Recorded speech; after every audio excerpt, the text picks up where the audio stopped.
Net.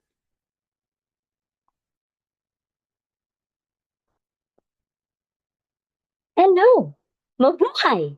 This is Teacher Lourdes, and this is your course, The Teaching Profession. Our lesson 13 is Teacher Exchange Program. Our objectives are discuss and explain Teacher Exchange Program, and you will create a 2-minute video of yourself explaining the Teacher Exchange Program. This lesson discusses 3 teacher exchange programs: the Visiting International Faculty Program, or the VIF, which began 19 years ago to transform lives through international teacher exchange. The VIF believes all schools and students should be exposed to exchange teachers to develop global literacy. Second, the Fulbright Teacher Exchange Program, which has helped over 23,000 teachers and administrators promote understanding between the US and other countries. And the last one, the Inter-African Teacher Exchange, which provides African teachers opportunities to learn from other African education systems through week-long visits to schools to observe, teach, and discuss with other teachers and write about their experiences. Are you ready to learn? Let's have the lesson proper.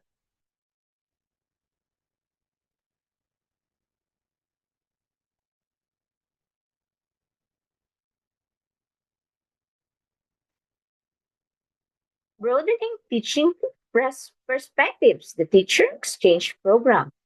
Thank you for our resource, Mary Crystal Don Suliaza and Slideshare.net.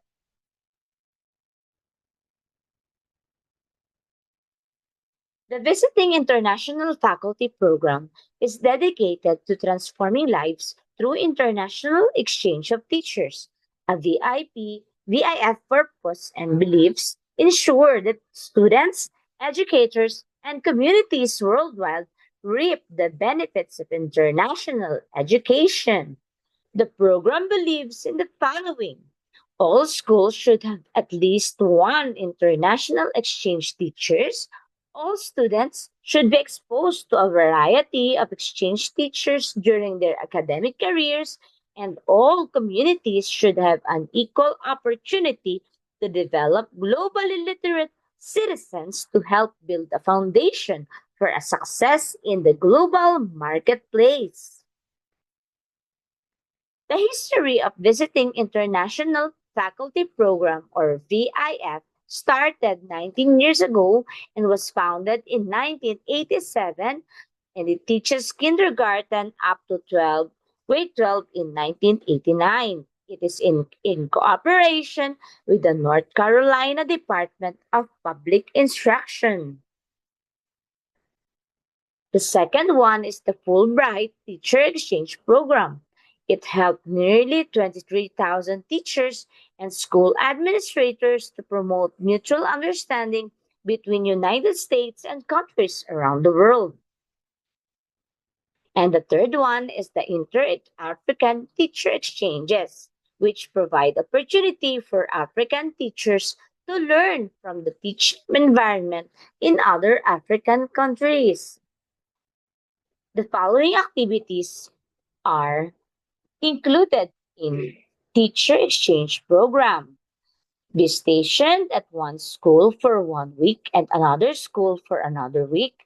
Observe teaching in the said teacher subject. Guest teach using ICTs at the schools that the teacher is visiting, and engage in discussions with teachers in another school and write journal of their exchange visit. Let us look at another resource, which is made by Sir Christian Siles Gray and also taken from Slideshare.net. It is entitled Broadening Teaching Perspective. The teacher exchange programs, Visiting Faculty Program, VIF, Fulbright Teacher Program, Inter-African, Canadian Educators Exchange, and Global Teachers Millennium Awards. Let us again discuss Visiting International Faculty Program, or the VIF. It's the United States' largest cultural exchange program for teachers and schools, and it is dedicated to transforming lives through international exchange of teachers. The VIF offers highly qualified teachers from around the world serving as teachers and cultural ambassador in the United States. The VIF's purposes and beliefs. It is the intention of the VIF to ensure that students, educators, and communities worldwide reap the benefits of international education. The program believes in the following principles. One, all schools should have at least one international exchange teacher. All students should be exposed to a variety of exchange teachers during their academic careers. All communities should have an equal opportunity to develop globally literate citizens to help build a foundation for success in the global marketplace. The history of the VIF. The program started 19 years ago. It was founded in 1987 and began accepting teachers from other countries of the world to teach kindergarten up to grade 12 in 1989. This project is in cooperation with the North Carolina Department of Public Instruction. The first group of 12 international teachers worked on in 10 North Carolina countries as foreign language teachers. The history of BIF. The international teachers are coming from more than 50 countries of the world, such as Australia, Canada, Chile, and New Zealand, Ecuador, Mexico, Spain, and including the Philippines. There are several Filipino teachers who participated in this program. The Fulbright Teacher Exchange Program. Since 1946, the Fulbright Teacher Exchange Program has helped nearly 23,000 teachers and school administrators to promote mutual understanding between the United States and countries around the world.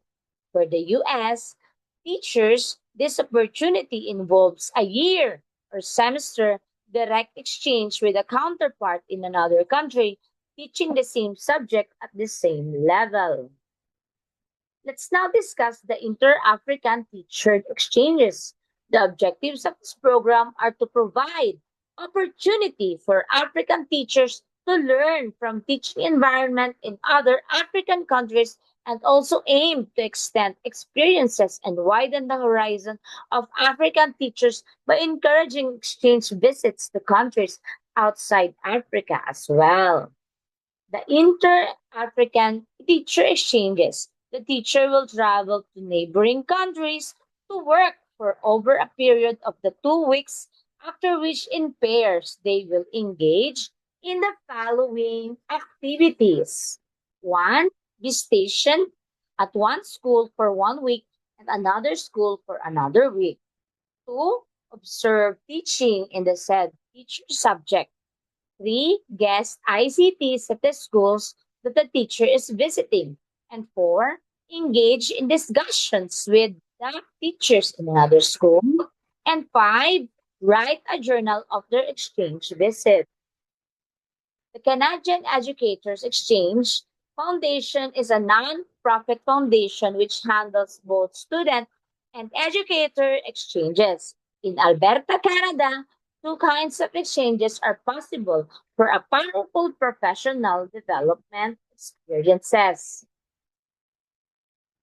1 year exchanges. These exchanges enable teachers in Alberta, Canada to swap their jobs and homes with teachers in countries such as Australia, New Zealand, United Kingdom, and the United States, Germany, and other for a period of 1 year.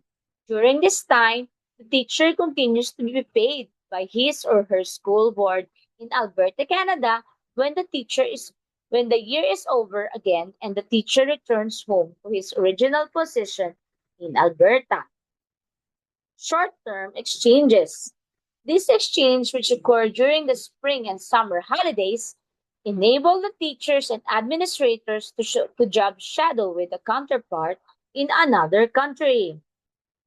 Global Teachers Millennium Awards.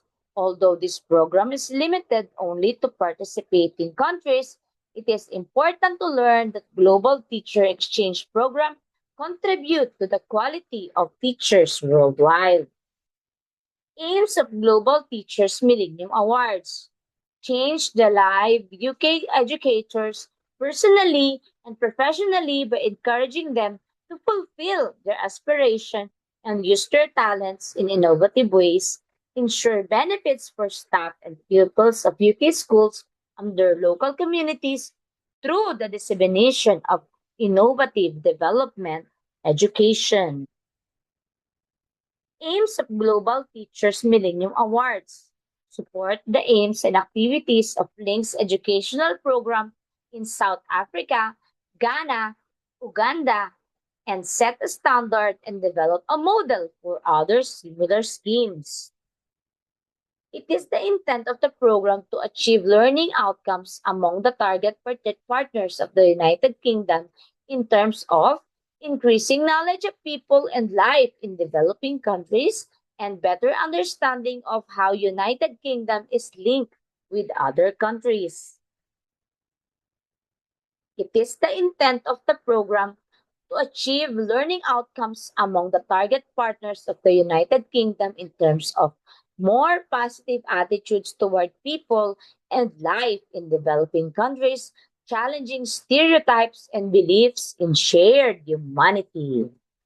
It is the intent of the program to achieve learning outcomes among the target partners of the United Kingdom in terms of more positive attitudes towards the multicultural nature of UK society, challenging of stereotypes and embracing of diversity. A global teacher in this program thinks and acts both locally and globally, embraces the world's rich variety ways of life, and understand how this world is interconnected and is committed to making the world a more equitable place. A global teacher in this program is described as someone who believes in education for sustainable development, has a professional and personal skills to share and to learn and bring world into the classroom, school, and community. A global teacher in this program is described as someone who encourages dialogue and partnership between the North and the South and can inspire others to act global, to act as global teachers. As a result of participating in the scheme, I have developed my ability to mentor students and staff and have developed a more consultative leadership style in my school. This is according to one of the exchange teachers. Another statement from another exchange teacher: the best thing I have ever done. I have come back a different person, more tolerant, more understanding, more sensitive to the needs of others. The impact of this award will stay with me forever. Thank you for listening and God bless. And thank you for Mr. Christian, our uh, uploader of this PowerPoint in slideshare.net.